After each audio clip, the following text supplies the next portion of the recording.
Hoodia is the latest appetite suppressant rage. The belief is that it works on a part of the brain called the hypothalamus, which holds our appetite center.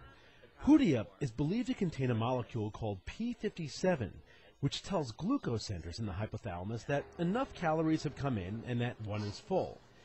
Steve Siegel is vice president of Ecuadorian Rainforest LLC, a distributor of Hoodia in the U.S.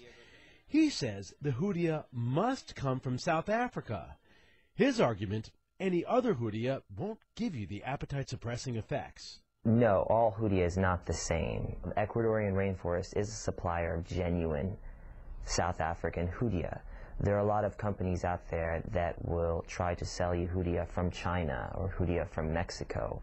Hoodia, as of right now, only comes from South Africa. But does Hoodia really provide the appetite-suppressing benefits? The big question really in my mind is what is really the evidence behind Hoodia?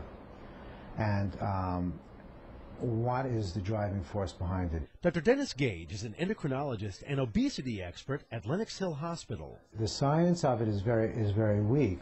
There really haven't been any, what I've seen as big human trials. Dr. Gage proposes two theories as to how Hoodia might work.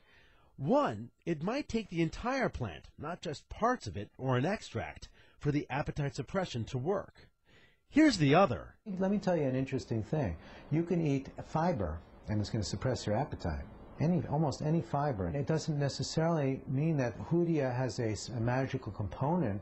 It's a plant. It has fiber. It's going to fill you. So maybe this Hoodia powder does work, but whether it's the fiber or the P57 molecule in the brain or whatever, the effectiveness must be proven in clinical research. And at very least, this Hoodia marketer says it needs to be kept in perspective. It's really not a quick fix or something that you just take. It's really to promote a healthier lifestyle. So with taking Hoodia, you're going to lower the amount you eat, make better choices in what you eat. I'm Dr. Mike Rosen.